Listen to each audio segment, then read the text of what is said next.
በስመ አብ ወወልድ ወመንፈስ ቅዱስ አሐዱ አምላክ አሜን። እንዴት ዋላችሁ? ቸርነቱ ምሕረቱ ይቅርታው የበዛ ቸሩ መድኃኔዓለም ቅዱስ ስሙ የተመሰገነ ይሁን። በስመ አብ ወወልድ ወመንፈስ ቅዱስ አሐዱ አምላክ አመሰኒው ለታኅሣሥ በዛቲ ዕለት ገብረ ሎሙ እግዚአብሔር ኃይለ ለሰለስቱ ደቂቅ እሉ እሙንቱ አናንያ ወአዛርያ ወሚሳኤል ውሉዱ ለኢዮአቄም ንጉሠ ይሁዳ። አንድ አምላክ በሚሆን በአብ በወልድ በመንፈስ ቅዱስ ስም ታኅሣሥ 2 በዚች ቀን ናቡከደነጾር ከአባታቸው ጋር ለማረካቸው 3 ለሆኑ ለይሁዳ ንጉሥ ለኢዮአቄም ልጆች እግዚአብሔር ኃይልን አደረገላቸው። እሊህም አናንያ፣ አዛርያ፣ ሚሳኤል ናቸው። በቤቱም ውስጥ አሳድጎ በባቢሎን ሀገሮች ውስጥ ሾማቸው። ከዚህም በኋላ ናቡከደነጾር የወርቅ ምስል በሰራ ጊዜ መኳንንቱንና በግዛት ውስጥ ያሉትን ሁሉ ለዚያ ምስል እንዲሰግዱ አዘዘ። እሊህ ቅዱሳን ግን መስገድን እምቢ አሉ። በወነጀሏቸውም ጊዜ ከቀድሞው 7 እጅ ወደ አነደዱት የእሳት ማንደጃ ውስጥ ይጨምሯቸው ዘንድ ንጉሡ አዘዘም። በእሳቱ መካከል ረጅም ጸሎትን ጸለዩ። የእግዚአብሔር መልአክም ወርዶ እንደ ቀዘቀዘ ነፋስ አደረገው። ንጉሥ ናቡከደነጾርም ይህንን ድንቅ ታምር ባየ ጊዜ አደነቀ። ለእግዚአብሔርም በመገዛት ሰገደ። እነርሱንም ከእሳት ማንደጃ ውስጥ አወጣቸው፣ እጅግም አከበራቸው። ለእግዚአብሔር ክብር ምስጋና ይሆን። እኛንም በሊህ ቅዱሳን ጸሎት ይማረን፣ በረከታቸውም ከእኛ ጋር ትኑር ለዘላለሙ አሜን።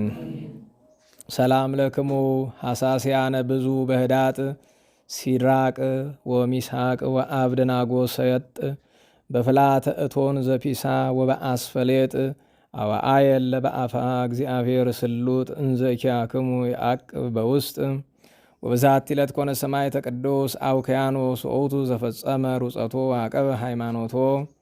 በዚችም ቀን ቅዱስ አውክያኖስ በሰማዕትነት አረፈ። እርሱም ሃይማኖቱን ጠብቆ ሰዎች አባለ ዘሩን እስከቆረጡ ድረስ ተጋድሎን የፈጸመ ነው። እግዚአብሔርንም አመሰገነው። ለእግዚአብሔር ክብር ምስጋና ይሆን። እኛንም በጸሎቱ ይማረን፣ በረከቱም ከእኛ ጋር ትኑር ለዘላለሙ አሜን። ሰላም ለአውክያኖስ ዘፈጸመ ሩጸቶ ወአቀበ ሃይማኖቶ እለኮነንዎ ሰብ ሶበ መተሩ እስኪቶ እንዘይብል ከመዝ ለእግዚአብሔር አይኮቶ እማባልየ ተመትረ ዘይገብር ከንቶ። ወበዛቲ ለተዝካሮሙ ለቅዱሳን ሰማዕታት 733 ነፍስ እሙንቱ አግብርቲሁ ለቅዱስ ፋሲለደስ አዝማዲሁ ዋዲ ተዝካሮሙ ለአብላፍታን ወአንበስ ሰማዕት ዘእማረብ ወናትናኤል መነኮስ። በዚህችም ቀን 7033 ለሆኑ ሰማዕታት መታሰቢያቸውን እሊህም ለቅዱስ ፋሲለደስ አገልጋዮቹና ዘመዶቹ ሆኑ ናቸው። ዳግመኛም የአብላፍታን ከአረብ ወገን የሆነ የሰማዕት አንበስ የመነኮስ ናትናኤል መታሰቢያቸው ነው። ለእግዚአብሔር ክብር ምስጋና ይሆን። እኛንም በጸሎታቸው ይማረን ለዘላለሙ አሜን። ወበዛቲ ዕለት አይረፈ አብ ቅዱስ አባ ሆር መነኮስ ዘእምሰባ ሀገር ዘላኢላይ ግብፅ። በዚህችም ቀን በላይኛው ግብፅ ከሚኖሩ ሰዎች ወገን የሆነ ቅዱስ አባት አባ ሆር አረፈም። ደግነት ያለው መነኮስ በመሆን ጽኑ ገድልን ተጋደለ። በአምልኮቱና በተጋድሎ ከቅዱሳን ሁሉ ተለይቶ በብዙዎች ላይ ከፍ ከፍ አለ። ለብቻ መኖርን ስለወደደ ወደ በረሃ ወጥቶ በገድል ተጠምዶ ብዙ ዘመናትን ኖረም። የበጎ ሥራ ጠላት የሆነ ሰይጣንም ቀንቶበት በግልጥ ታየውና በበረሃ ውስጥ ግን አንተ ድል ትነሳናለህ፣ በዚህ ሰው የለምና ጽኑ ኃይለኛ ከሆንክስ ወደ እስክንድሪያ ከተማና ብሎ ተናገረው። አባ ሆርም ይህንን በሰማ ጊዜ ክብር ይግባውና በጌታችን ኃይል ተማምኖ ወደ እስክንድሪያ ከተማ ሄዶ ለእስረኞችና ለችግረኞች ደካሞች ውሃ የሚቀዳ ሆነ። በአንዲት ዕለትም 3 ፈረሶች በከተማ ውስጥ እየዘለሉ ሲያልፉ አንዱ ፈረስ አንዱን ሕፃን ረገጠውና ወዲያውኑ ሞተ። ሰይጣንም በሰዎች ልብ አደረና ይህንን ሕፃን ያለዚህ አረጋዊ መነኩሴ የገደለው የለም ብለው አሰቡ። አባ ሆርም መጣና ሕፃኑን አንስቶ ታቀፈው። በልቡም በመጸለይ ክብር ይግባውና ወደ እግዚአብሔር ማለደ። በመስቀል ምልክትም በላዩዋ ማተበ። የሕፃኑም ነፍስ ተመለሰች፣ ድኖም ተነሳ። ለአባቱም ሰጠው። ወደ ከተማ ውጭ ሸሽቶ በመሄድ ወደ በዓቱ ገባ። ፈልገውም አላገኙትም። ጽድቅንና ትሩፋትንም በመስራት ብዙ ዘመናትን በገድል ተጠምዶ ኖረ። የሚሞትበት ጊዜ ሲቀርብ ብዙዎች ቅዱሳን ሲጠሩ ታያቸው። እጅግም ደስ አለው። ልጆቹንም ሰብስቦ በምንኩስና ሥራ ጸንተው ትሩፋትን እንዲሰሩ አዘዛቸው። ክብር ይግባውና ወደ ጌታችን ኢየሱስ ክርስቶስ እርሱ እንደሚሄድ ነገራቸው። እነርሱም እጅግ አዘኑ። ጥቂት ቀንም ታሞ ነፍሱን በእግዚአብሔር እጅ ሰጠ። ለእግዚአብሔርም ክብር ምስጋና ይሁን። እኛንም በዚህ ቅዱስ አባት ጸሎት ይማረን፣ በረከቱም ከእኛ ጋር ትኑር ለዘላለሙ አሜን። ሰላም ለሆር በምንሃብ ፍቱን እስከ ተለአለ ጥቀ ላኢለ ብዙሃን ሶበተንስኡ ላይሌሁ በምክረ ጸላኢ ሰይጣን ከመኢ ቀተሎ እስከ አይመሩ አብዳን በኃይለ ጸሎቱ አንስኦ ለምውት ሕፃን። በስመ አብ ወወልድ ወመንፈስ ቅዱስ አሐዱ አምላክ አመሰሉሱ ለታኅሳስ በዛቲ ዕለት ኮነ በዓታ ለእግዝእትነ ቅድስት ድንግል ማርያም ወላዲተ አምላክ ውስተ ቤተ መቅደስ እንዘ መዋዕሊሃ ሰለስቱ ዓመት ምእቲ ወለት ብፅዓት ዘእግዚአብሔር። ወበዛቲ ዕለት ኮነ ተዝካረ በዓሉ ለሊቀ መላእክት ቅዱስ ፋኑኤል ዋዲ ተዝካረ ዕረፍቱ ለቅዱስ አባ ዜና ማርቆስ ጻድቅ ዘደብረ ብስራት። ወስብሐት ለእግዚአብሔር ኪያነኒ መሐረነ በጸሎተ ኩሎሙ ቅዱሳን ለዓለመ ዓለም አሜን። ከቅዱሳን ጸጋ በረከት ለሁላችን የሚያሳትፈን ምሕረቱን ቸርነቱን ይላክልን። ሁለት ጥቂት ደቂቃዎችን እናውሳና እንጨርሳለን። ዛሬ የወርኃ ታኅሳስ መነሻ ነው። እግዚአብሔር 3ቱን ወራት 90ውን ቀናት በቸር አስፈጽሞ ከወርኃ ታኅሳስ አድርሶናል። መስከረም፣ ጥቅምት፣ ኅዳር የምታውቁት ነው። ሀገራችን ያለችበት ሁኔታ ብዙ ሰዎች በሰቆቃ የሞቱበት የተሰደዱበት ብዙ ችግር ያለበት ነውና ስለሆነው ነገር ስለሚሆነውም ነገር ሁሉ እግዚአብሔር አምላካችንን ማመስገን ይገባናል። እንድናመሰግነው ልቦናችን ይክፈትልን በቸርነቱ። ጥቂት ማሳሰቢያዎችና ምክሮችን ልስጥ።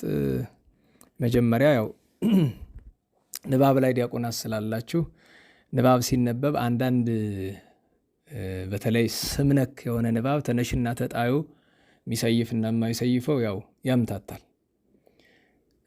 ብዙ ጊዜ አሁን ለምሳሌ ሲድራቅ ሚሳቅ አብደናጎን አንስተው የሚሉ አሉ። አሁን ያ እንደዚህ አይነት ነገር ስታዩ በየቤቱ ምክንያቱም በቤተክርስቲያናችን ብዙ ሺህ ቅኔ ቤቶች አሉ። እያንዳንዱ ቅኔ ቤት መምህሩ በራሱ መንገድ ነው የሚያስነብብ። ለምሳሌ ሚካኤል በተነሽ ሲባል ስምተህ ታውቃለህ? አንዱ ቅኔ ቤት ይተር ግን በተነሽ ወይም በሰያፍ ነው የሚባለው። ሚካኤልን በሰያፍ ሚካኤል ብሎ አንሳው ይላል። እና በጣም መጠንቀቅ ያለብን ንባብ ሁለት መንገድ አለው፣ ሕግና ልማድ። ስሞች አብዛኛዎቹ ልማድ ናቸው። ለምሳሌ ሚካኤል ተጣይ የሆነበት ወይ በወዳቂ የሚባልበት ምንም ሕጋዊ ምክንያት የለውም። ገብቷችኋል? ለምሳሌ ራጉኤል በተነሽ ነው በተጣይ ነው? ተነሽ ነው አይደለም? ግን በሁለቱ ስሞች መካከል ምን ልዩነት አለ? ምን ልላችሁ ፈልጌ ነው፣ በለመዳችሁት መምህራን በነገሯችሁ ነው የምትሄዱ። ጥንቃቄ ማድረግ የሚገባ ሕግ ያለው ትርጉም ሲያፋልስ ነው። አንዳንዴ ስታነቡ ዝም እምላችኋለ። ለእኔ ከተማርኩት አንጻር ደስ የማይለኝ ግን ዝምም ብዬ ማልፈዋል። ለምን ቢባል የትርጉም ለውጥ ካላመጣ አያስጨንቀኝም። እኔ የትርጉም ለውጥ የሚያመጣ ብዙ ጊዜ ምኑ ነው? የሚጠብቅ የሚላለው የሩቅ የቅርብ፣ የሴት የወንድ፣ የብዙ የነጠላ፣ እነዚህ ትርጉም ያፋልሳሉ። የሴቱ በወንድ መባል አለበት የለበትም አይደል? ብዙ በነጠላ አይባልም፣ ነጠላው በብዙ አይባልም፣ ሩቁ በቅርብ አይባልም፣ ቅርቡ በሩቅ አይባልም። የሚጠብቀው ሲላላ የሚላላው ሲጠብቅ ትርጉም ያፋል። እሱ ብቻ አይደለም፣ ማናበብ አለ አይደል? ተያይዞ ሊባል የሚገባውን ብናለያየው ትርጉሙ ይጠፋል፣ ይበለሻል። ተለያይቶ መባል ያለበትን ለምሳሌ አሁን የእንታ ሄኖክ የጻፉትን ወይም እሳቸው ያሳተሙትን መልክዓ ጉባኤ ከተመለከታችሁት መሀል መሀል ላይ የሚያደናግረውን መመሪያ ይሰጥ። ለምሳሌ ለይ ይላል ሁለቱን። ለምን ተገጣጥሞ ቢባል የሚፈልገውን ትርጉም አይሰጥም ወይም ይለውጣል። አጥብቅ የሚል ጥ የሚል ምልክት ካያችሁ አጥብቅ ነው። ላ ካለ አላላ ነው። አናብ ሊል ይችላል። ለይ ይላል። ይሄ የትርጉም ለውጥ የሚያመጣ። ከዛ ውጭ ግን ስሞች አሉ።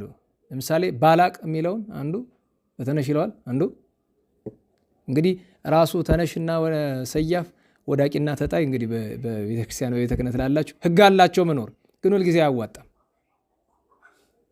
እና ምን ላችሁ ፈልጌ ነው ከስም ጋር በተያያዘ እንደዛ ነው። እና ቅድም እዛ ላይ ሲድራቅ ሚሳቅ አብደናጎ የሚል እኔ የተማርኩት በተጣይ ነው። ከዛ ደግሞ በተነሽ የተማረ ስለሚኖር ሲሰማ ቅር ሊለው ይችላል። ጥንቃቄ ማድረግ ያለባችሁ ግዕዝ ስታዳምጡ ትርጉም ላይ ነው።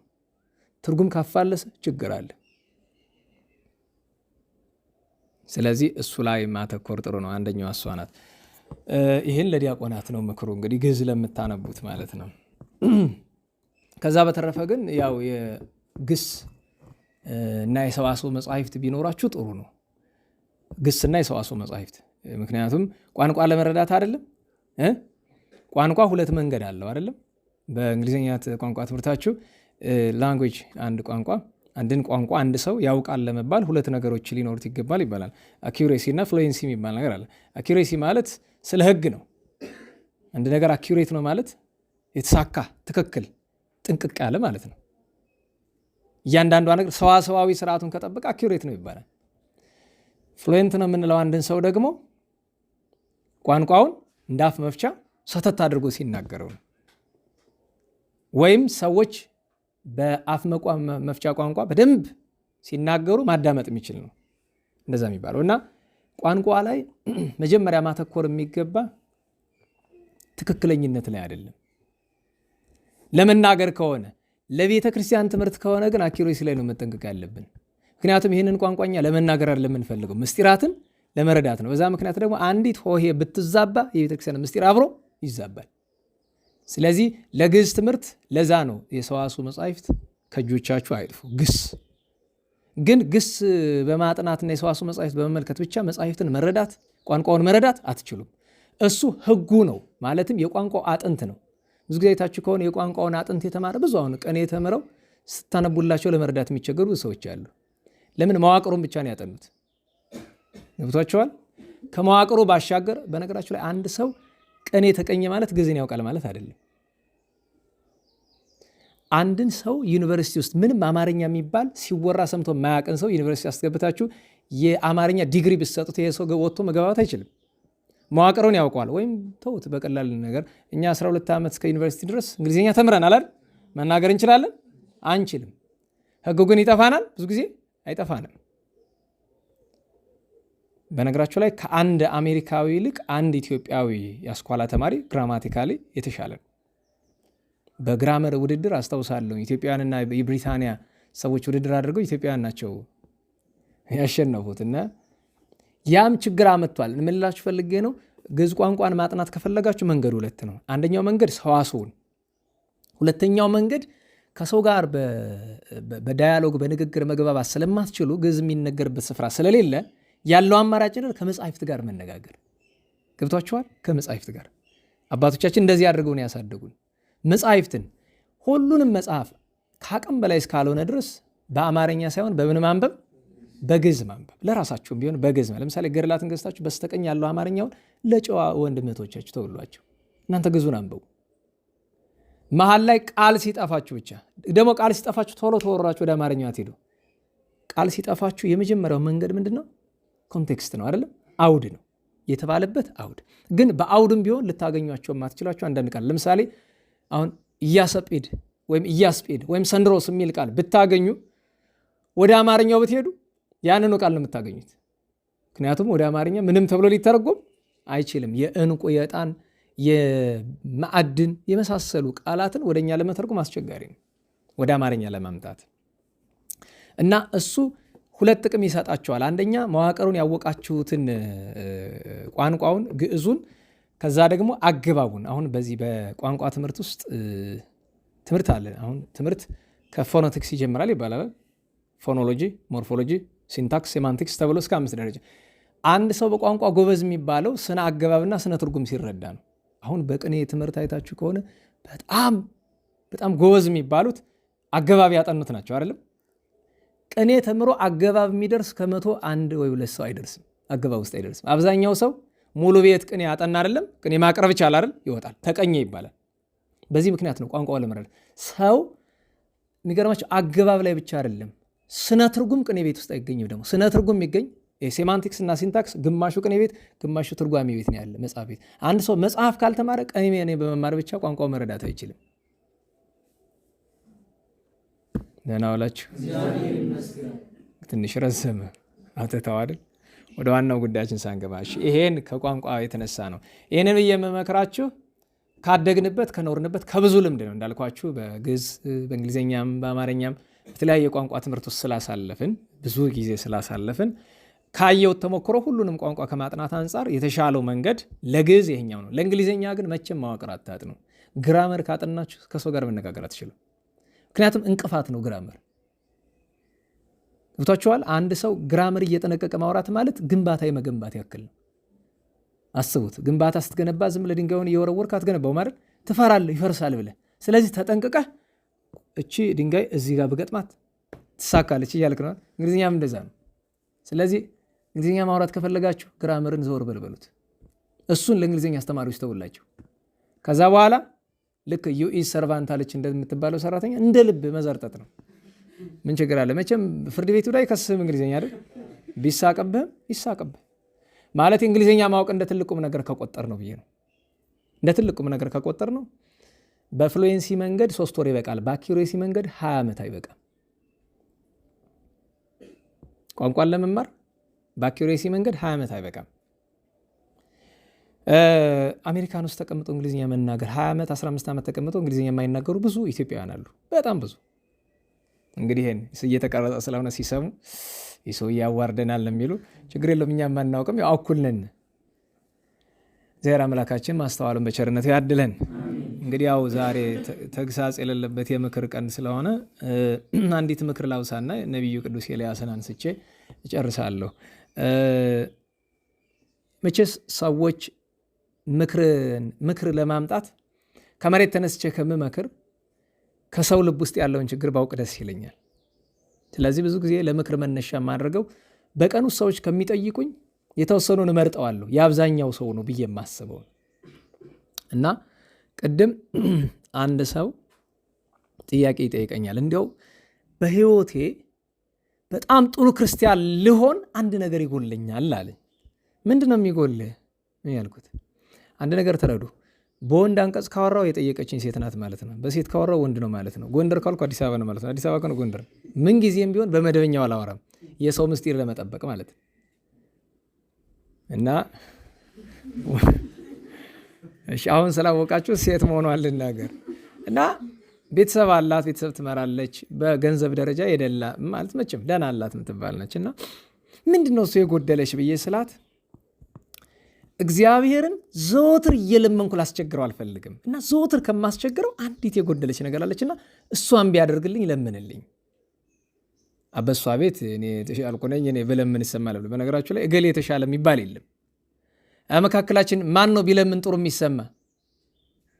ምኑ እናውቀዋለን እኛ? በነገራችሁ ላይ አንዱ ነው ወቁ። እዚህ መድረክ ላይ ወጥተን ስለፈልፍ ሰዎችን ስንተች አንዳንዴ ስም ጠርተን ነው ስንተች ወደና አይደለም ግድ ሆኖ እንጂ ከነዛ ከምንተቻቸው ሰዎች የተሻለን ነን አይደለም የተሻለን እኩል አረ እንደው አብረናቸው ልንቆም ማንችል ሊሆን ይችላል። በእግዚአብሔር ፊት ማን ይብለጥ ማን ይነሳ አናውቀውም። እኔ አንድ በጣም በዜና አበው የሚያስገርመኝ ታሪክ አለ። አንድ አባት በብዙ ቅድስና ኑሮ አረፉ። ኋላ ለደቀ መዝሙራቸው ተገለጡለት። በራእይ አናገሩት እና ደስ ብሎት ጠየቃቸው። እንዴት ነው በሰማይ በገነት ምን አለ አላቸው። ልጄ 3 ነገር ገረመኝ አሉት። በገነት 3 ነገር ገረመኝ አሉት። ምንድን ነው አላቸው። ልጄ እኛ በምድሩ ነን፣ ጻድቃን የምንላቸው በሙሉ ገነት ውስጥ የሉም። የት ሂደው? ሲኦል ወርደዋል። እኛ በምድር ኃጢአተኛ፣ ሌባ፣ ቀማኛ፣ ሽፍታ፣ ነውረኛ የምንላቸው በሙሉ ገነት ውስጥ አገኘኋቸው። ገብቷቸዋል። አንደኛው አግራሞት እኛ ጻድቃን የምንላቸው ሲኦል ገብተዋል። ሁለተኛው መገረም እኛ ኃጥአን የምንላቸው ገነት ገቡ። ሶስተኛውም እንደገረመኝ ታውቃለህ? ምንድን ነው? እኔም እኮ ገነት ገባሁ። ለገነት የሚገባ ቅድስና ያላቸው ናቸው። ግን ይህን ያክል ጸድቀው እንኳ ትትናቸው ከልባቸው አይፋቅም። ልክ በምድር በነገራችሁ ላይ እኛ ትሁት ለመሆን አንዳንድ የትትና ቃላትን ብንናገር ትሁት ለመሆን ልምምድ እያደረግን ነው አይደለም? ቅዱሳን ግን ፍጹም ናቸው ማለት እውነታቸውን ነው። ትትናቸው እውነት ነው እና ማንም ላይ ለመፍረድ አይደለም፣ ማንም ላይ ለመፍረድ አይደለም። ግን ደግሞ አስተማሪ ስትሆን እውነቱን መናገር ግድ ስለሆነ እውነቱን ባትናገሩ እግዚአብሔር ይጣላችኋል። ታውቁት የለም? ለምሳሌ አሁን ዛሬ የምናከብረው ዛሬ ያከበርነው አባታችን ቅዱስ ጴጥሮስ ዘጋዛ ነው አይደል? ከሰፊ ታሪክ ውስጥ በጣም የሚያስገርመኝ ታውቃላችኋል? ቅዳሴ እየቀደሰ ምዕመናን ያወራሉ። ትናንት ሰምታችኋል። ስንክሳር ልብ ብላችሁ ምዕመናን ያወራሉ በቅዳሴ ጊዜ። እንዳይገስጻቸው እያወሩ ያሉት በገንዘብም በወገንም በስልጣንም በጣም ክቡራን ሰዎች ናቸው፣ የሚፈሩ ሰዎች ናቸው። ስለዚህ አፍሮ ዝም አላቸው። ምንድን ነው የተፈጠረው አለ።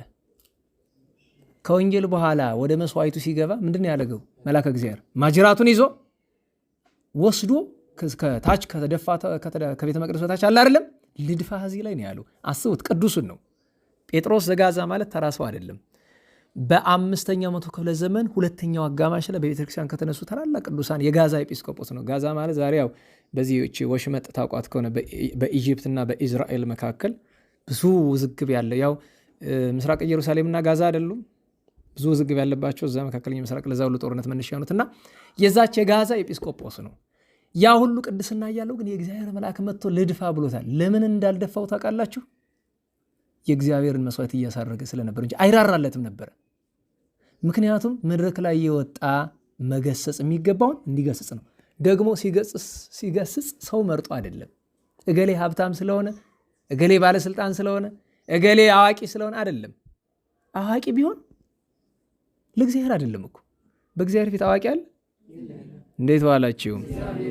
በእግዚአብሔር ፊት አዋቂ አለ? ጉልበተኛ አለ? ባለስልጣን አለ? የለም እኮ። ሁሉ በእግዚአብሔር ፊት እኩል ነው። የሚበላለበት ብቸኛ መንገድ ጽድቁ ነው።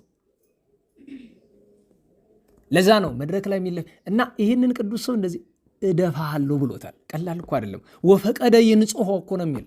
ነጽሐ ምንድን ነው? ተነጽሐ ምንድን ነው? ድፍት ብሎ ወደቀ ነው እኮ። እና ወፈቀደ ይንጽሖ ማለት ሊደፋው ፈለገ ይላል። ያን ቅዱስ ሰው የእግዚአብሔር መልአክ ይህን ያክል ተበሳጭቶበታል። አፍሮ ስላልገሰጻቸው። ስንክሳሩን አንብቡት፣ ቃል በቃል ነው የሚነግራችሁ። ለዛ ነው እንጂ ለመተቸት አይደለም። ዋናው ግን እሷ እንደዛ ብላ ስትለኝ በይራቴ አሁን ዝም ብለሽ አዳምጪኝ። በመጀመሪያ ደረጃ ትልቁ ስህተትሽ ከዚህ በኋላ እግዚአብሔርን ለምኜ እንዳላስቸግረው ማለት በራሱ ከክደት ይቆጠራል። እግዚአብሔርን ለመለመን ማቆም መፈለግ ራሱ የጤና ነው። አንድ ትልቅ ችግር እግዚአብሔርን መለመን which means ከዚህ በኋላ ጸሎት አቆማለሁ አይደለም። እንዲህ አድርግልኝ የሚለውን ነገር እንደዚህ ቅዱሳን እንኳን አቆሙ ያውቃሉ? አያውቁም። ለራሳቸው እንኳን የሚለምኑት ነገር ባይኖራቸው ለዓለም ይለምናሉ። ሁለተኛው ትልቁ ስህተት ደግሞ እግዚአብሔርን ማስቸገር አልፈልግም። ምን ማለት ነው? ይቸገራል እግዚአብሔር? እግዚአብሔርን አስቸገር ነው ካለን የምናስቸግረው በአንድ ነገር ነው፣ እሱም በኃጢአት ነው እንጂ ለምነን አስቸግረን አናውቅም። እግዚአብሔርን ከፈለክ እኔ ልንገራችሁ አይቀየም። ጌታዬ የኢትዮጵያ ጠቅላይ ሚኒስትር አድርገኝ ብለህ ለምነው፣ ይሄ አያስቀይመው። ይሄ ከሆነ ምኞትህ ችግሩ የተመኘው ለምንድን ነው? ተረኛውን ለመጋጥ ነው ወይስ እዛ ተቀምጬ መፍትሄ የእውነቴን ነው። ለምሳሌ አንዳንዱ ምኞት እኮ ብዙ አይነት አለ። ለምሳሌ አሁን ጠቅላይ ሚኒስትር መሆን እኔ ቢያምረኝ ለምንድን ነው? ለምሳሌ እኔ ራሴን ወይ ትግሬ ወይ አማራ ወይ ኦሮሞ አድርጌ አስቤ ተረኛ ሆኜ ሌላውን እየጨቆንኩ የኔን ተረኛውን ለማለማት ነው ወይስ ለግሌ ሙስና ምናምን እንደሚባለው ለመብላት ነው ወይስ ዝም ብሎ የስልጣን ጥማት ነው? አለ አንዳንድ ሰው ኩራት አለ አይደል? ከንቲባ ገሌ መባል ደስ የሚያሰኘው። የእውነቴን ነው። ትናንትስ ያኔ ያክል ስበሳጭበት የነበረው ለዛ አይደለ? ሰዎች የማዕረግ ስም ስለተለጠፈላቸው ምን ያገኛሉ? ለምሳሌ አሁን ሰው ዲያቆን ነው አይደለም? ቀሲስ አብርሃም ይባሉ ደስ ያሰኛል። ቄስ አብርሃም ደስ አያሰኝም። ማን ነው ደስ የሚል? ቀሲስ አብርሃም። ቀድሞ መምህር የገሌ ነበር የሚባል አይደል? አሁን መምህር የገሌ ብትል ነው የሚል። ማንም የመባል የሚፈልግ ቀሲስ ገሌ። ከዛሳ ከተቻለ መልአከ ምናምን አይደል? ለዛ አለ። ተውትና ራሱ ዲያቆን ገሌ ሲባል ነው ደስ የሚል፣ መምህር ገሌ ሲባል ነው ደስ የሚል። መምህር አይደል? በጣም ጸያፍ እኮ ነው። አስቡት። ክርስትና እንደዚህ አይደለም። ደግሞ እኮ ላይጠቅም አስቡት። አሁን እኔ ለምሳሌ በጣም ጥሩ ማዕረግ እስቲ ያምጡልኝ። ለእንደ ኢዲ አሚን ዳዳ ታውቃላችሁ አይደል? አንድ የዩጋንዳው ፕሬዚዳንት የነበረው ለምሳሌ ፊልድ ማርሻል ተብሏል አይደለም? ለምሳሌ ፊልድ ማርሻል ዮርዳኖስ ብባል ምን ያደርግልኛል? እንደሱ ብቻ አይደለም፣ ዶክተር አለው ደግሞ የሱ ፕሮፌሰር አለው ደግሞ የአፍሪካ ምናምን ገዢ ምናምን የስኮትላንድ ንጉስ ይላል። አሁን ኡጋንዳ ዞን ስኮትላንድ እንዴት ነው ያለው? አስቡት። ምንድን ነው ጥቅሙ? የሰው ልጅ የማዕረግ ስም ባናቱ ላይ ስለለጠፈ ምንድን ነው ጥቅሙ? ምንድን ነው ትርፉ ነው? እሱን ማስተዋል አለብን። ለሁሉም እግዚአብሔርን የምናስቸግረው በዚህ በኃጢአታችን ነው እንጂ እኔ ጠቅላይ ሚኒስትር አድርገ የአፍሪካ ህብረት ኮሚሽን ሊቀመንበር እንደ በሙሳ መሐመድ ፋቂ ሲወርዱ እኔ መተካት እፈልጋለሁ ብለህ ጸልይ ከፈለክ። እኔ አሜሪካ ፕሬዚዳንት በቃ አሁን ባይደን ይሄ ሽማግሌው አውቅተውለታል፣ እሱ ሲወርድ እኔ መተካት ምፈልግ በል። የእውነቴን እኮ መለመን ነውራለሁ። የምትለምነው ግን ኃጢአት አይሁን። አንድ ሁለተኛ መልካም መስሎም ቢሆን ለኃጢአት አይሁን። ይህንን ምላውን አሜሪካ ምናምን ብለህ እንደዚህ ትጸልያላችሁ ብዬ አይደለም። ነገር ግን አንደኛ እግዚአብሔርን መለመን ማቆም እፈልጋለሁ የሚለው ክርስቲያናዊ ጠባይ አይደለም። ሁለተኛው እግዚአብሔርን ማስቸገር አልፈልግም አይባልም። ምክንያቱም እግዚአብሔር በባህሪው አይቸገርም። ይልቅ ኃጢአት አትስራ፣ እግዚአብሔር የማይወደውን ነገር አትጠይቅ እንጂ መለመን ጥሩ ነው። እንዲያውም እኮ ጌታ አብዝቶ ስለመጸለይ አንዳንዴ በአንደኛው አንቀጽ በማቴዎስ ወንጌል ምዕራፍ 6 ላይ ስትጸልዩ እንደ አሕዛብ አትድገሙ ብሏል አይደል? ማለት ነገር በማብዛት እግዚአብሔር የሚሰማቸው ይመስላቸዋል። ይህንን ያለ ለምን መሰላቸው? ባለማስተዋል ለሚጸልይ ሰው ነው። አንዳንድ ሰው ቆሞ 40 ሰዓት የሚለውን ሳያስተውሎ ቢለፈልፍ የኮ ጸሎት አይደለም። ለምሳሌ አፍ ማረኝ ማረኝ ማረኝ ማረኝ ይላል አይደለም? ጭንቅላት የት ነው ያለው? ሌላ ቦታ። ማረኝ የሚለው እየወጣ ያለው ከልብ ሳይሆን ከየት ነው? ይህንን የነቀፈ ጌታ እንጂ በደንብ መጸለይ እንደሚገባ አብዝቶ በአንድ ዳኛ መሰለው አልነገረንም? አንዲት ሴት አንድ አመፀኛ አንድ አስቸጋሪ ዳኛ ነበር። እየመጣች ትጭቀጭቀዋለች፣ ሁልጊዜ ፍረድልኝ ትለዋለች። ኋላ ምንድን ነው የሚለው? ያ ዳኛ ይህች ሴት ዳግመኛ መታ እንዳትጨቀጭቀኝ እንዳትዘበዝበኝ እፈርድላታለሁ። ምሳሌ ነው። ያ እንዲህ ካደረገ እኔማ ሲለን ነው። እሱ ብቻ አይደለም።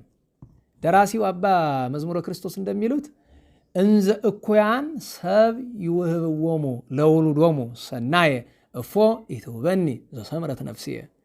ጌታ ተናግሯል። እናንተ ክፉዎች ስትሆኑ ከእናንተ መካከል አሳ ቢጠይቀው እባብ፣ ዳቦ ቢጠይቀው ድንጋይ ለልጁ የሚሰጠዋለን?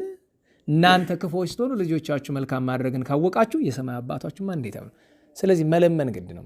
ከዚያ እያይዞ ግን ልናውቃቸው የሚገቡ ነገሮች አሉ። እቺ እህታችን የተመኘችው ነገር ምንድን ነው? ሁሉ ነገር ተሟልቶላት መኖር ትፈልጋለች። የሰው ልጅ በዚህ ምድር ተሟልቶለት ሊኖር አይችልም። በሁለት ምክንያት አንድ በዚህ ምድር ከተሟላለህ እንዴት ለነገነት የምትገባ? እንዴት ባላችሁ? ዳዊት ምን አለ? ቅዱስ ዳዊት ዘጻመወ በዓለም የሀዩ ለዝልፉ፣ በገነት በመንግስተ ሰማያት ነግሶ የሚኖር በዚህ ዓለም ምን የሆነ ነው? የደከመ መከራ የተቀበለ አይደለም? እንዴት በዚህ ምድር እንዲሟላል? ለዛ ነው ክርስትናችን ስላጣመም ነው ሀብታም ንጉስ ምናምን የሆነ ሰው ምንድነው ይባል? እግዚአብሔር የባረከው ይባላል አይደለም? ሚሊዮነር ቢሊዮነር የሆነ ሰዎች ምን ይባላሉ? እግዚአብሔር የባረካቸው። እኛሳ የረገመንን እግዚአብሔር ይመስገን በሁሉ ባርኮናል። በሁሉ ልዩነቱ ምንድን ነው? ቡራኪያችንን ጥለናል። ሀብታም ነኝ የሚለውም ጥሏል፣ እኛም ጥለናል። እንዴት ነው አጣጣላችን? እሱ እግዚአብሔር በማይወደው መንገድ ሂዶ ገንዘብ በማግኘቱ፣ እኛ የእሱ ያለበትን ቦታ በመመኘታችን ሁላችንም ከእግዚአብሔር የተሰጠንን ጸጋ ጥለናል፣ ቸርነቱን አቃለናል። ስለዚህ እንግዲህ አስቡት እስኪ ሰው በሕይወት ውስጥ እንዴት ያለ ጎዶሎ ይኖራል? እስኪ አስቡት። ቅዱስ ጴጥሮስ ኩሎ ሀዲገነ ተሎናከ፣ ሁሉን ትተን ተከተልን ሲባል፣ ሁሉን ሲባል ገንዘብ ብቻ መስሏችሁ ነው? በጣም ብዙ ነገር እኮ ነው። ገንዘብ ብቻ መተው እኮ ክርስቲያን አያደርግም። ስለዚህ ቤታችን ውስጥ ሕይወታችን ውስጥ ያለ ቀዳዳ ግንድ እንዲደፈን አንፈልግ። መለመን ይቻላል፣ ግን ያ ስለተደፈነ ክርስቲያን። ሁለተኛውና ትልቁ ችግር ግን ሰው ከተሟላለት እግዚአብሔር ጋር ምን ይሰራል? እንዴት ዋላችሁ? ምን ይሰራል? ቅዱሳን ቢሆኑ ለፍቅሩ ነው የሚኖሩ። አንተ ከተሟላለ ምን ልታረግ ትመጣለህ? ታውቆ የለ ልክ እዚህ በፊት እንደነገርኳችሁ አንድ ጎልማሳ የካህን ልጅ ወዶ፣ ካህኑም እንዲያው ቆንጆ ልጅ ወልደው፣ እኔ ካህን ልጅ አይቼ አላውቅም። የካህን ልጅ እንጃ ያው ብዙ ገጠር ነው አይደል? የካህን ልጆች አሉት አብዛኞቹ ከገጠር ትተው ስለሚመጡ የካህን ልጅ ይመራ አላውቅም። ብቻ መልክ አላት መሰለኝ። እሷን ወዶ ነው ኪዳን በነግ ኪዳን በሰርክ ቅዳሴ አይቀርም ቀጥ ብሎ። እዚህም እንደዚህ ማሰብ የምትመጣ ካለ ተው ተገሰጽ፣ ግድ የለም ነውር ነው። እና አንድ ቀን በሰንበት አርፍዶ ሲመጣ ካህኑና ልጃቸው ሲመለሱ አገኛቸውና ኩታውን ጥፍጥፍ አድርገው አብሯቸው ተመለሰ። እንዴ ምን ሆነ ነው? ሄድ እንጂ ቤተክርስቲያን እየሄድክ አልነበረ? አይ መልስ የነ መንገድ ላይ አግኝቻለሁ። አስቡት። ጸሎት ላይ መጀመሪያ እግዚአብሔርን ምን ለምነው ነገር ምንድን ነው? መጀመሪያ ምን ለምን ወይም በህይወታችን የጸሎት ሁሉ ቀዳሚ ርዕስ ምንድን ነው? እንዲያው ያለምንም አስቡት። መጀመሪያውን ትጸልያላችሁ አይደል? ለምሳሌ ትጸልያለህ። መጸለይ ማለት ዳሴ ማርያም ዳዊትን መድገም ብቻ አይደለም፣ እሱ ምስጋና ነው። ገብተዋል? መጸለይ ማለት በሁለት መንገድ ነው የሚገለጸው። አንደኛ ዳዊት ውስጥ አለ አይደለም? ዳዊት ውስጥ ያሉ ኃይለ ቃላት አሉ። ለምሳሌ አድንህኒ እግዚኦ እምብእሲኩ ያለ መዝሙር 139 አቤቱ ከክፉ ሰው አድነኝ። እዚህ ያንን በትክክል ጭንቅላት እያሰበው ንባብን ስለሆነ እያነበብከው ሳይሆን ከአንጀት እንደዛ። አንድ እሱ ነው ጸሎት፣ እዛ ውስጥ ያለውን ከልብ ሲሉት። ሁለተኛው ከጨረስክ በኋላ ዳሴ ማርያም ዳዊት ከጨረስክ በኋላ ልመና የምሰጥበት እመቤቴ እንደዚህ አድርጊልኝ፣ እንደዚህ አድርጊልኝ ትላለህ። እሺ ያዝ፣ ነጥብ አድርግ። ሌሎቻችሁ ሙሉ እንደዚህ ናችሁ። አሁን ልጠይቃችሁ ነው፣ በህይወታችሁ የልመና ሁሉ ቁጥር አንድ ሚስጥር ነገር ከሆነ አትናገሩት፣ ችግር የለውም። ትነገሩኝ በፈቃድ ቢሆን ዋናው ርዕሳችን ምንድን ነው? ጥሩ አንድ እንዳትቀስሙ የራሳችሁን። አይ አሁን አንቺ ያልሽው አንተ ማጃ ወጣ ብትለው አውቃለሁ፣ ብዙ ተወቅራችሁ ያመጣችሁት ነገር ነው። የውቅራት ተወቅራችሁ የመጣ ነገር ነው። ጥሩ ነው። እሱም ደግሞ የሚያስመሰግን ነገር ነው። ሌላ ጥሩ ነው። አይ ግን እውነት ለመናገር ይሄ ጥሩ ነው። ሁላችሁም ያነሳችሁት አንተ ምን ልትለኝ ኖረን?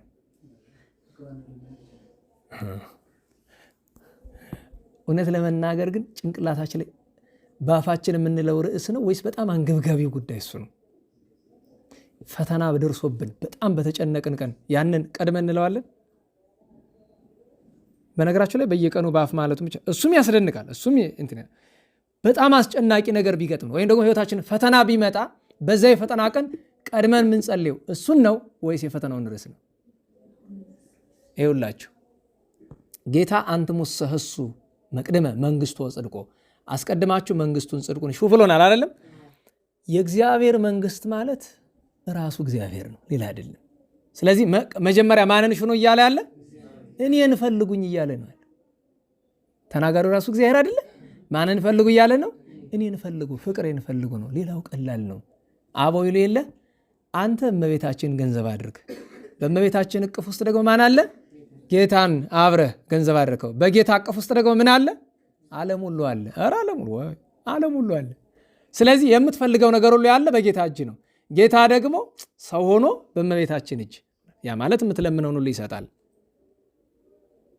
እሱን ማስተዋለሁ እና ይህንን ነገር ተነጋገርን። ከዛ ውጭ ደጋግም የምላችሁ ክርስቲያን እንደሆንን እንድናስብ ጠላት ያደርገናል። ሁልጊዜ ጎዶሎ እንዳለን እናስብ። ያን ጎዶሎ ለመሙላት እንሩጥ፣ እንጸልይ፣ እንጣር። ለዚህ የሚረዳን ደግሞ ቋሚ ክርስትና ይኖረን። ያ ቋሚ ክርስትና ግን ልማድ አይሁን። ገብቷችኋል? ለምሳሌ ሁሌ ጧትና ማታ የሚጸልይ ሰው ይኖራል አይደለም? ሰይጣን ሁለት መንገድ አለው። ከተቻለ እንዳይጸልይ ማድረግ ነው አይደለም? ከጸለየ ደግሞ ጸሎቱን ልማድ ያደርገዋል። ያነባል ሰዓሊ ለነ ቅድስት፣ ያነባል ሰዓሊ ለነ ቅድስት፣ ያነባል ሰዓሊ ለነ ቅድስት። አበቃ። ምን ሆነ? ዝም ብሎ ከጸሎትነት ወደ ምንነት ወረደ? ወደ ንባብነት። ስለዚህ ያለው አማራጭ ምንድን ነው? እንደዛ እንዳይሆን በየዕለቱ የተለያየ መንገድ መጠቀም ይቻላል። ለዚህ ደግሞ በጣም የሚረዳ አንዳንዴ ቋሚ የምናደርሰው እንዳለው ነው። በየዕለቱ የሚቀያየር የጸሎት ርዕስ ይባላል። ይሄ ምን ይባላል? መልክ የየዕለቱ ዛሬ አሁን መልካ ልደታ አለ መልካ ልደታ፣ መልካ ማርያም ብቻ ሳይሆን መልካ ልደታ አለ። ነገ መልካ ዮሐንስ መጥምቅ አለ። ከነገ ወዲያ መልካ በዓታ አለ። ከፈለጋችሁ ካስፈለገም መልካ ዜና ማርቆስ አለ። በ4 መልካ ዮሐንስ ወልደ ነጎድጓድ መልካ እንድርያስ አለ። በ5 ብርሃናተ ዓለም ገብረ መንፈስ ቅዱስ አሉ። መልካ ዮሐኒ አለ። በ6 መልካ ቁስቋም መልካ ማርያም ዘወርኃ ጽጌ አለ። ከፈለክ ሰቆቃወ ድንግል አለ። ከፈለክ ማኅሌተ ጽጌ አለ። ሌሎችም መልካት አሉ። በ7 መልካ ሥላሴ መልካ አባ ጊዮርጊስ ሌሎችም አሉ። በ8 መልካ አርባዕቱ እንስሳ መልካ አቡነ ኪሮስ አለ። በ9 መልካ ሰለስቱ ምዕት መልካ አቡነ እስትንፋሰ ክርስቶስ። በ10 መልክዓ መስቀል አለ። በ11 መልክዓ ያሬድ፣ መልክዓ ሐራ ድንግል፣ መልክዓ ፋሲለደስ አለ። በ12 መልክዓ ቅዱስ ሚካኤል፣ ላሊበላ፣ ዮሐንስ አፈወርቅ አለ። ዮሐንስ አፈወርቅ መልክ አለ ባለበት ስፍራ ስላለ ከተማ ላይ አይገኝም፣ ገዳም ግን አለ። በ13 ሩፋኤል አሉ። አቡነ ዘራቡሩክ መልክ ያላቸው። መልክዓ አእላፍ አለ። በ14 አረጋዊ ገብረ ክርስቶስ መልክ አላቸው አይደል? ፊልጶስም መልክ አለው። በ15 ቂርቆስ አለው። ሚናስ አለው። በ16 ኪዳነ ምሕረት አለ። መልክዓ ኪዳነ ምሕረት። በ17 መልክዓ እስጢፋኖስ አለ። መልክዓ አቡነ ገሪማ አለ። በ18 አቡነ ዮስጣቴዎስ መልክ አላቸው። የአቡነ አኖሬዎስ አይገኝም እንጂ አለ። በ19 ቅዱስ ገብርኤል አለ። አቡነ አብየ እግዚእ አሉ። በ20 መልክዓ ካሌብ አይገኝም እንጂ ከተገኘ አለ። በ21 የምታውቁት ነው መልክዓ ማርያም የዘወትሩ አለ። ከዛ ውጭ መልክዓ አቡነ በጸሎተ ሚካኤል አለ። በ22 ኡራኤል አለ። እንጦንስ አሉ። መልክዓ እንጦንስ። በ23 ጊዮርጊስ አለ። መልክዓ ዳዊት አለ። በ24 ተክለ ሃይማኖት፣ ክርስቶስ ሰምራ፣ ካህናተ ሰማይ፣ ዘዮሐንስ እነዚህ ሁሉ መልክ አላቸው። በ25 መርቆሪዎስ፣ አቡነ አቢብ መልክ አላቸው። በ26 አቡነ ሀብተ ማርያም፣ አቡነ ኢየሱስ ሞዐ መልክ አላቸው። ሰላማ ከሳቴ ብርሃን። በ27 መልክዓ መድኃኔዓለም አለ። መልክዓ አቡነ መባጽዮን አለ። መልክዓ ተክለ ሐዋርያት አለ። በ28 መልክዓ አብርሃም፣ ይስሐቅ፣ ያዕቆብ አለ። በ29 መልክዓ ልደቱ የጌታ ብዙ አይገኝም እንጂ አለ። ግን ያን ቀን መልክዓ አርሴማና መልክዓ ፍቅርተ ክርስቶስ እናታችን። በ30 መልክዓ ቅዱስ ማርቆስ ወንጌላዊ አለ። አሁን ደግሞ ነገ ተነስታችሁ እንደዚህ እንዳታረጉ። እንዲያው መንገዴ ነው። ለዛች ለጠየቀችኝ ልጅ ግን አንድ ነገር አልኳት። ለምሳሌ ሁሌ 11 ሰዓት ወይ 12 ሰዓት ላይ እየተነሳችሁ መደበኛ ጸሎታችሁ የምታደርጉ ከሆነ ሰውነት እንዲነቃ 6 ወይ 7 እስከ 6 እስከ 9 ባለው ሰዓት ብድግ ትልና 7 ጸሎተ ማርያም፣ 3 ጸሎተ ማርያም፣ 9 ጸሎተ ማርያም፣ 12 ጸሎተ ማርያም፣ በርታ ካልክ 64 ጸሎተ ማርያም ታደርሳለህ። እውነቴን። ያንን ግን ተከታታይ አይደለም። በነገራችሁ ላይ ደግሞ እንደዛ ስታደርጉ አንድ ቀን ስታደርገው ሰውነትህ በመንፈስ ቅዱስ ኃይል እንዲነቃ ነው። ተከታታይ ስታደርገው ጠላት ያያለው እበረታለሁ ስትል እሱም ይበረታብሃል። ደግሞ አንዳንዴ ጥንቃቄ አድርጉ። አሁን እንዳልኳችሁ 30 ቀን መልክ ደግማለሁ ብትል አዎ የእውነቴን ነው፣ አመናጤ ነው። አንዳንዴ የማይሆን ውስጥ ከትቼ ደግሞ ረመጥ ነው የሚሆንባችሁ። ምን ለማለት ነው? እንዲህ ሲያደርጉ የነበሩ መምህሮቻችን እንደዚህ ያደርጉ ነበር በየዕለቱ። ያውም የሁሉ የነገርኳችሁ መልክ በቃላቸው ነው የሚደግሙ፣ በቃል ነው። ምን ለማለት ፈልጌ ነው? ክርስትናችንን ይሄ ልማድ እንዳናደርገው ስጋው ደሙንም ቤተክርስቲያን መሳለሙንም ጸሎቱንም ምኑንም ሁሉንም ልማድ እንዳናደርገው ብዬ ነው። ሰዓቱ ሊሄድ መክሩ ሰዓቱን ወሰደ። እግዚአብሔር አምላካችን የተነጋገርነው እንድናስተውለው ይርዳን። ነቢዩ ቅዱስ ኤልያስ ዛሬ ዓመታዊ በዓሉ ነው። እንደምታውቁት አንደኛ ልደቱ ነው። ትናንት እንደሰማችሁት ኢያሱንዮ ቶና የሚባሉ ወላጆች ናቸው የነበሩ። ሲወለድ ጀምሮ ድንቅ የሆነ በነገራቸው ላይ ይሄ ድርሳነ ኤልያስ አለ፣ እርገተ ኤልያስ የሚባል መጽሐፍ አለና ስታነቡት ግሩም ነው በጣም ከዚህ ከመደበኛው ከመጽሐፍ ቅዱሱ ከትርጓሚ በቃል ከምናውቀው ባሻገር ማለት ነው። እና ቅዱስ ኤልያስ ገና ሲወለድ ሰፋድል ታውቃላችሁ አይደለም? ሕፃን ልጅ ሲወለድ ተጠቅሎ የሚወለድበት ሰፋድል ይባላል። ምንድን ነው የሚባለው? እንግዲህ እናንተ ፈልጉ አማርኛው። ሰፋድል የተጠቀለለበት ሰፋድል ምንድን ነው? እሳት። በእሳት ተጠቅሎ ነው የተወለደው። ከዚያ ደግሞ 4 ብርሃን የለበሱ ሰዎች መጥተው ሲሰግዱለት ታዩ። በዚህ ነገር ተደንቀው ነቢያት፣ ካህናት ምን አይነት ሰው ይሆን ብለዋል። ኋላ አድጎ እግዚአብሔር ለነቢይነት መርጠው ቅዱስ ኤልያስ ውስጥ የምታስተውሏቸው ነገሮች አሉ። የቅዱስ ኤልያስ የመጀመሪያው ትልቁ ነገሩ ምን መሰላችሁ? እግዚአብሔርን የሚያመልክ ሰው በጠፋበት ጊዜ ብቻዬን ነኝ ብሎ አልተሰቀቀም። ማለት ብቻ መሆን ሊፈትን ይችላል፣ አይቻልም የሚባል ነገር ግን አይደለም። አሁን በዚህ ዘመን አይታችሁ ከሆነ በጣም የቸገረ ነገር ምሳሌ የምናደርገው ስም ማለት ነው። ኤልያስ ከማን የተማረው? ከማን ያየው? አስቡት። የዘመናችን ትልቁ በሽታ እሱ ነው። ትልቁ የቸገረን ነገር ኩሉ አረ ወህቡረ አለው እንዳለው ቅዱስ ዳዊት ሁሉ ሰው በክፋት እኩል ሆኗልና አይተን። እንደውም እኮ በጣም የሚያስገርመኝ ነገር የሆነ ነገር ትሰራና ስትጠየቅ ምንድን ነው የምትለው? እነገሌ እንደዚህ እያደረጉ አይደለ ነው የሚለው ሰው። እነገሌ ናቸው እንዲህ ከገሃነመ እሳት የሚያድኑ? ደግሞ እንደዛ የምትላቸው ነቢያት፣ ሐዋርያት፣ ጻድቃን፣ ሰማዕታት አይደሉም አይደል? ይኸውልህ አንድ ነገር አስተውሉ። ዳኛው መሪው መጽሐፍ ነው አይደለም? የእግዚአብሔር እስትንፋስ የእግዚአብሔር ቃል እዚህ መጽሐፍ ላይ ነው ያለው እና ትልቁ የሚደነቀው ነገር የመጀመሪያው። ሁለተኛ ድንግልናን መርጧል። ኤልያስ ድንግል ነው።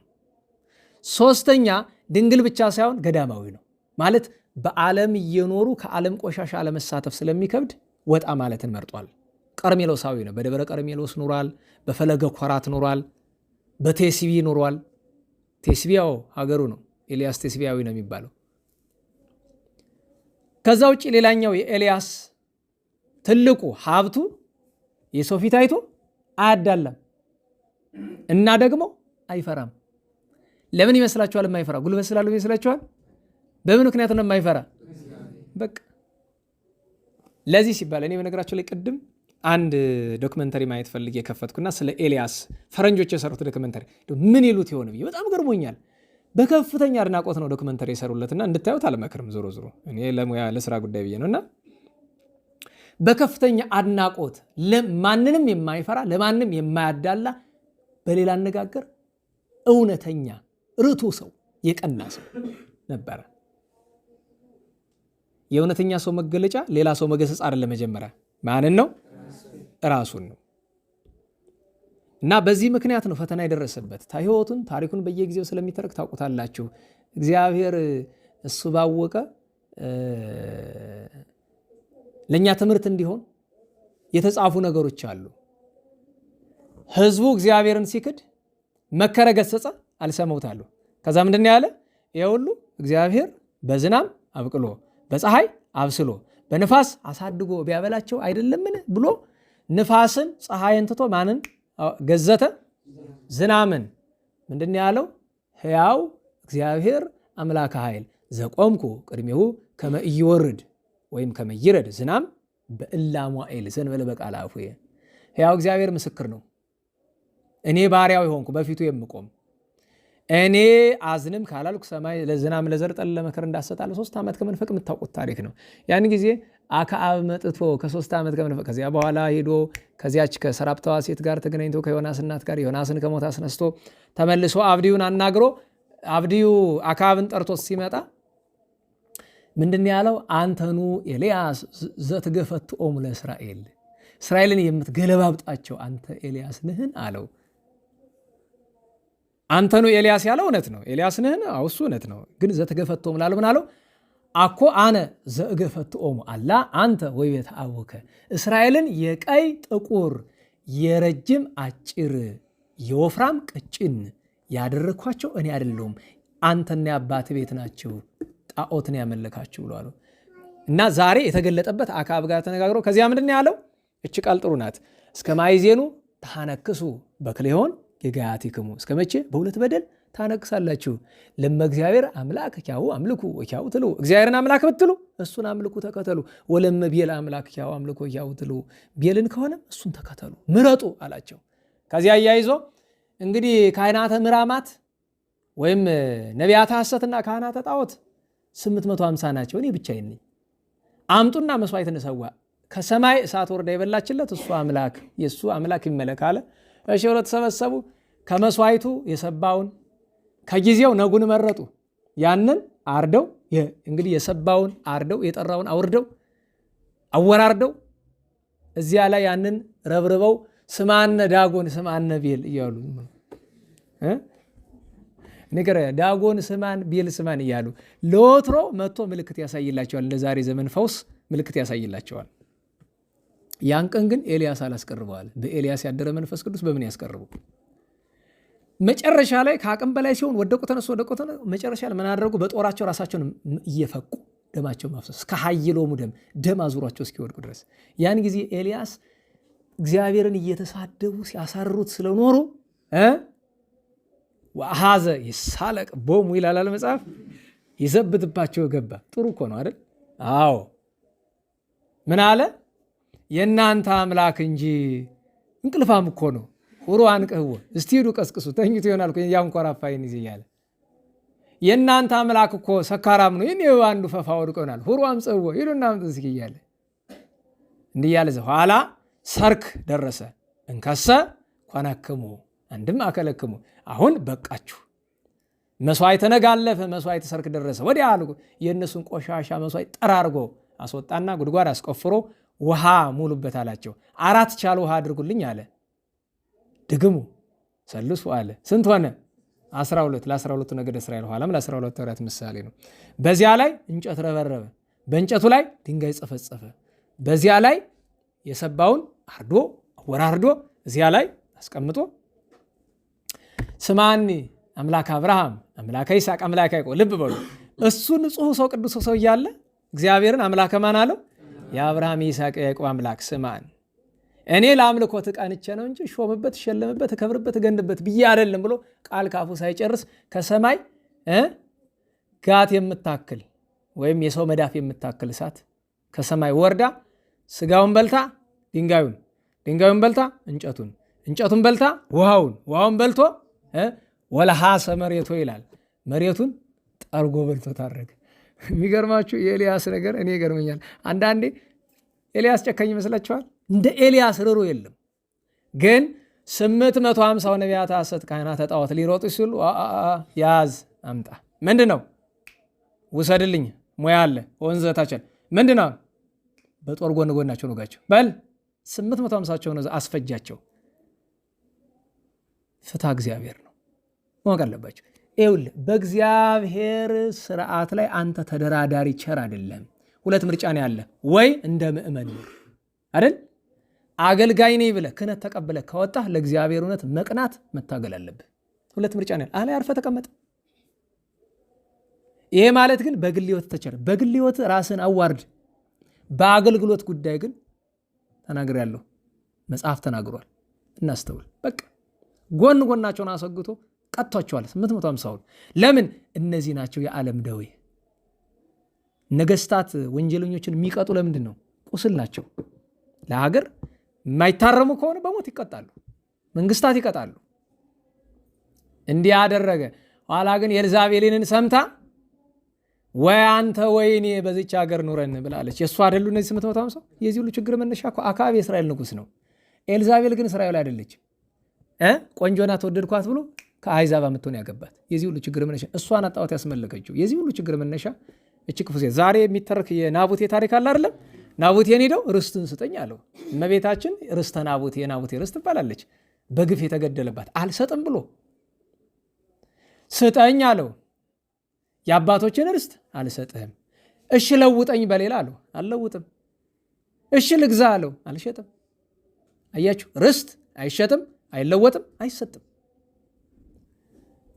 ሄዶ ሞኝ አይደል ጅል ነገር ነው አካባቢ ልብ የለውም ሄዶ ራት አልበላም ብሎ አኩርፎ እየተኛ እንደ ህፃን ልጅ ማለት ሚስቴት ውስጥ መጣ አንተ ምን ሆነ ነው አለች ናቡቴ እንደዚህ ይኮም ቢያለኝ ናቡቴ አሁን ተርታ ሰው ነው አይደለ በሰውኛ በእግዚአብሔር ደግ ሰው ሊሆን ይችላል ግን እሷ ራስ ወቀሰች እንደላችሁ አንተ የእስራኤል ንጉስ ነህ አሁን በል ተነስ ብላ ደስ ይበልህ እኔ እሰጥሃለሁ አለች እሺ ብሎ ሞኝ ነው ተነስቶ በላ በጠዋቱ ሄዳ ምናምን ተቀጠረችበት ሰማዕት ሐሰት የሐሰት ምስክር 3 ቀን ጾሙ አለቻቸው አናስቡት እንደዚህ ዘመን ጾም ይመስላል አይደል ለክፋት ምን ጾም ሰዎች አለ ወይም ለዚህ ቆላ ላይ ጥይቱን ወለሎ 40 ቀን ደም ሊመልስ ይሄዳል አንተ አፈን ሻር እንጂ ስትል አንቺ ምን ክፉ ሰው ነሽ ባርቦ ምድር ይያል ለሱ ጾሙ ምንድነው ሰው ለመግደል ቅድመ ዝግጅት ነው አይደል ለክፋት ለክርክርን እንደው ኢሳይያስ እንዳለው በትንቢቱና አስቡት ከዚያ ሄደች 3 ቀን ጾሞ ምስክር ነው ምን አቀረበችና ተሰብሰቡና የሐሰት ምስክር ቅጠሩበት ምናምን ያለች ምንድን አሉ ባረካሁ ለእግዚአብሔር ወለንጉስ እግዚአብሔርና ንጉሱን ተራግመሃል ተሳድባል ብላችሁ መስክሩበታል ተመሰከረ ደሙን አፈሰሱ ውሻ ላሰው አይደል የነሱንም ደም ኤልያስ መጥቶ የሱን ደም ውሻ እንደላሰው የእናንተንም ናቸው እንደውም እኮ አካብ አይዟችሁ ሊያሳጣኝ ነው እንጂ መሽቷል ብሎ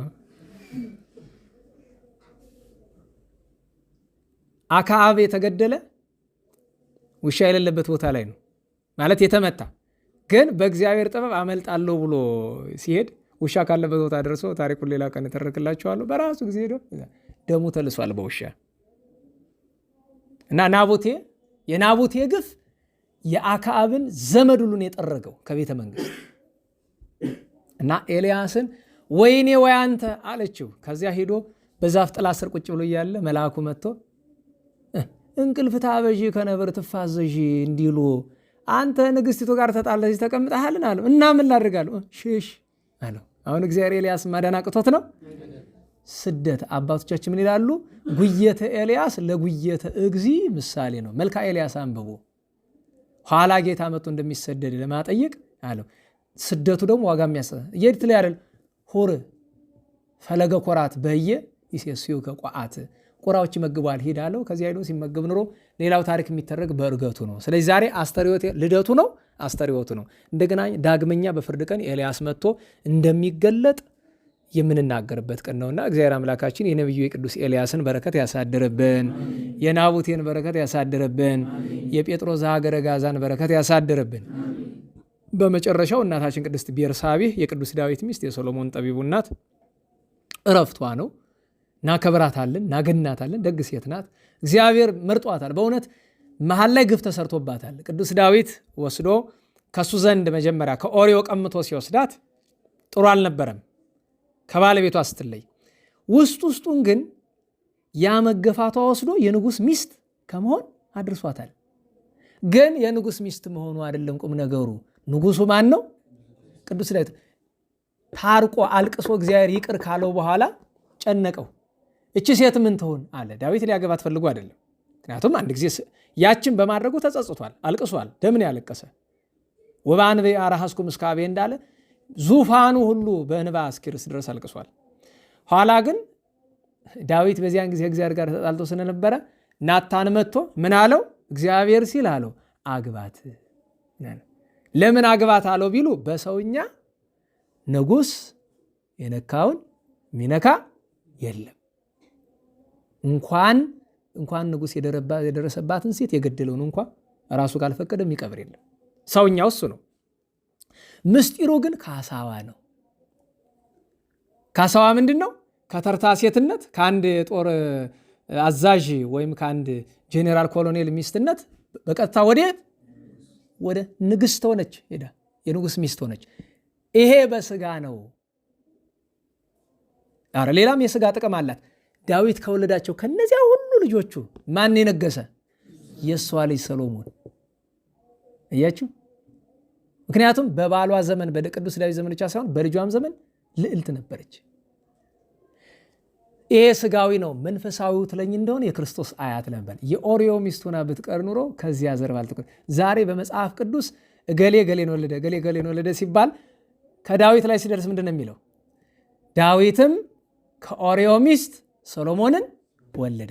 ከኦሪዮ ሚስት ማለቱ ለሁለት ምክንያት ነው። አንደኛ እሷን ክብሯን ሲነግረን ነው፣ ከዚህ ዘር መቆጠሯን። አንዱ ግን እስራኤላውያንን ለመገሰጽ ነው። ምክንያቱም በዳዊት አይደለም የሚኮሩ እና ተው አትኩሩ፣ የኦሪዮ ሚስት ያለ ማቴዎስ ተው፣ እሱም እኮ ስቶ እንዲህ አድርጓል ብሎ ማስታወሻ ለመስጠት ነው። ለምን ዳዊትንና ሙሴን እስራኤላውያን የማምለክ ያክል ነው የሚወዷቸው። እኛ የመውደድ ያክል ነው፣ እነሱ የማምለክ ያክል።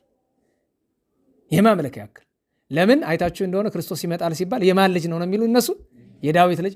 ነገሩ እውነት ነው፣ ግን ጠይቋቸዋል። ምንድን ያላቸው?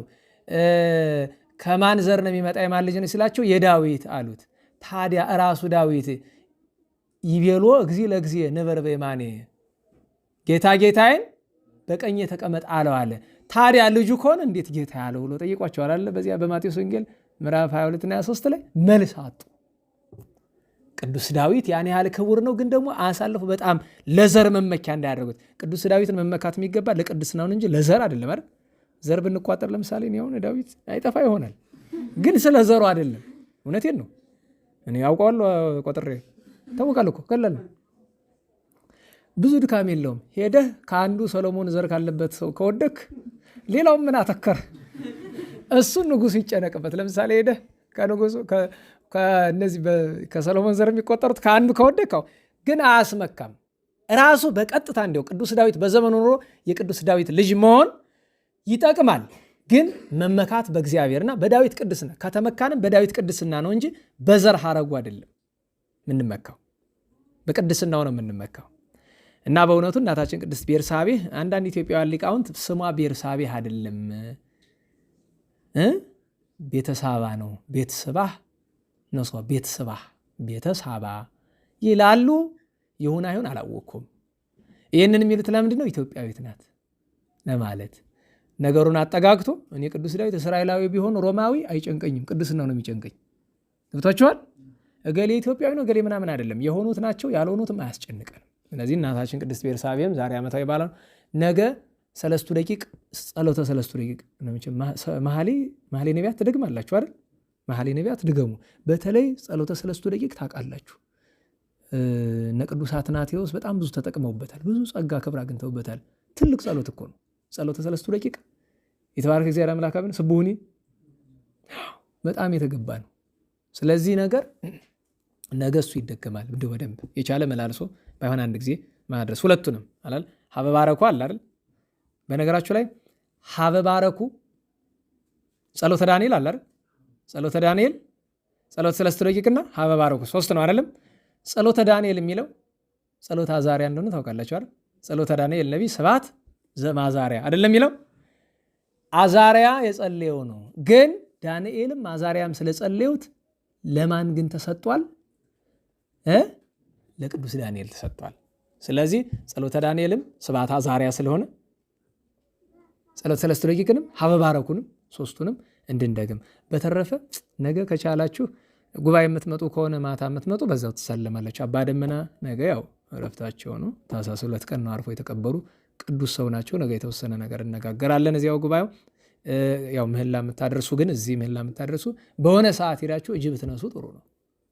የአባ ተክለ ማርያም ደግሞ ሲደርስ ነገራቸዋለሁ። ዋጋ እንዳይቀርባችሁ ብዬ ነው። የሆነ ቀን መጥቼ የሆነች ነገር ላቸው ብዬ ትቸዋለሁ። ከእናንተ ይልቅ ሌላ ሰው ይዤ ይጃለሁኝ። የአባ ተክለ ማርያም መቃብሩ ቆሽሾ አየሁኝ። ጠቅላላ በቃ እንደዛ ሆኖ አንዲት ሰው ነበረች። የሚገርማችሁ ስራዬ ብላ በሳምንት አንዴ ቆሻሻው የምትጠርግ ነበረች። የጻድቁን መቃብር በጣም የምትፈልገው የምትለምነው ጉዳይ ነበራት። ያን አሳካላት ቀረች። 4 ዓመት ዝር ብላ ይታወታቅ እና ሳይ ሲሄድ አዝናለሁኝ። ከእናንተ መካከል በሳምንት በ2 ሳምንት እየሄደ በረከት የሚቀበል ሰው አልኩኝና ወረተኛ ሰው አልናገርም ብዬ ደግሞ አንድ ሰው ደግሞ ዛሬ ሳምንት ሂጄ አሳየኝ። ጠረጊ ምናምን አላልኩም፣ ዝም ብዬ አሳይቻት ተመለስኩኝ። እንዲያው በብዙ በሌላ ገድል የምትኖር ሰው ስለሆነች እንዲያው በረከቱን ታገኝ ብዬ ነው። እና እንዲያው ለአንድ ቀን ሄዶ ጸሎተ ማርያም እዛች አካባቢዋ ላይ ቆሞ ለሴትም ለወንድም ይመቻል። ያባ ደመና መቃብር ማለት ከጣጣ ሚካኤል እጅ በጀርባ አይደለም። ስለዚህ ለሴትም ለወንድም ለማንኛውም የተመቸ ነው። በሆነ ሰዓት እጅ ንሱ ጉባኤ የምትመጡ በዛው ይደርሳል ማለት ነው። ስላስመሻዎቹ ይቅርታ ጠይቃለሁኝ። እግዚአብሔር አምላካችን የቅዱሳኑን ሁሉ ጸጋ በረከት ያሳደርብን። ዛቅረብኩ ማሕሌተ አዘኪርያ አእላፈ እምዕለተ ጸምዱከ ዘልፈ ለላነብብ ተወከፍ ዘንዴቴ መጽሐፈን ተረሴከ እግዚኦ ጸሪቀ መበለቱ ኩፈ እምላቡ ቡላን ዝተርፈ ነቢያት ቅዱሳን ሐዋርያት ሰባክያን ሰማዕታት ጻድቃን መላእክት ጓን ደናግል አድኅ መነኮሳት ሄራን ባርኮ ጉባኤ ዛቲ መካነ እስከ አረጋዊ ለይኩን እምንውፅ ሕፃን ለዘጻፎ ክርታሱ ለዛ ጻፎን ዘይደርስ ለዛ ነበው ለስተርጎመ በልሳን አዲስ ወለዘ ሰማ ቃሎ በዝነ መንፈስ በጸሎቱም ማርያም አርቅተ ኩሉም ባይ ስቡረይ መሐረነ ኢየሱስ ክርስቶስ ስቡረይ መሐረነ ኢየሱስ ክርስቶስ ስቡረይ መሐረነ ኢየሱስ ክርስቶስ ወይፈኑ ለነ ጸጋ መንፈስ ቅዱስ ሚዜ ወስከ ለዓለሙ እስከ ዳግም ጉባኤ አሜን። ቸሩ መድኃኔዓለም ከእመቤታችን ጣዕመ ፍቁራን ከንጹሐን ሁሉ ጸጋ በረከት ያሳድርብን። ሀገራችንን ሰላም ያድርግልን። የሞቱ ወገኖቻችን ነፍሳቸውን ይማርልን። ሰላሙን፣ ፍቅሩን፣ አንድነቱን ይስጠን። ወራታ ይሳስን ተረፈ ዘመኑን ባርኮ ከብርሃን ዕለቱ በሰላም ያደርሰን።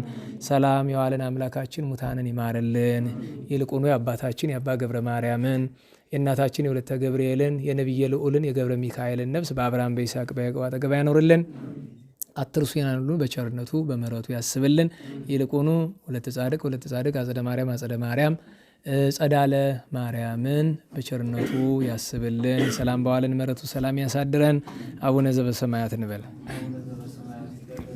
ትምጻእ መንግሥትከ ወይኩን ፈቃድከ ከመ በሰማይ ከማሁ በምድር ሲሳየነ ዘለለ ዕለትነ ሀበነ ዮም ኅድግ ለነ አበሳነ ወጌጋየነ ከመ ንሕነኒ ንኅድግ ለዘአበሰ ለነ ኢታብአነ እግዚኦ ውስተ መንሱት አላ አድኅነነ እምኩሉ እኩይ እስመ ዚአከ ይእቲ መንግሥት ኃይለ ወስብሐት በሰላመ ቅዱስ ገብርኤል መልአከ ወእግዝእትየ ማርያም ሰላም ለኪ ድንግል በሊናኪ ወድንግል በሥጋኪ እመእግዚአብሔር ጸባኦት ሰላም ቡርክት አንቲ እምአንስት ወቡሩክ ፍሬ ከርሥኪ ተፈሥሒ ፍሥሕት ኦ ምልዕተ ጸጋ እግዚአብሔር ምስሌኪ ሰአሊ ወጸልዪ ለነ ምሕረተ ወፍቅሮልኪ ኢየሱስ ክርስቶስ ከመ ይሥረይ ለነ ኃጣውኢነ ተማኅፀነ ብኪ። ስብሐት ለአብ ስብሐት ለወልድ ስብሐት ለመንፈስ ቅዱስ ይእዜኒ ወዘልፈኒ ወለዓለመ ዓለም አሜን። በሰላም ግቡ፣ ሰላም ያሳድረን። ስብሐት ለእግዚአብሔር ልዑል ወለወላዲቱ ድንግል ወለመስቀሉ ክቡር ዕፀ ሣህል አሜን።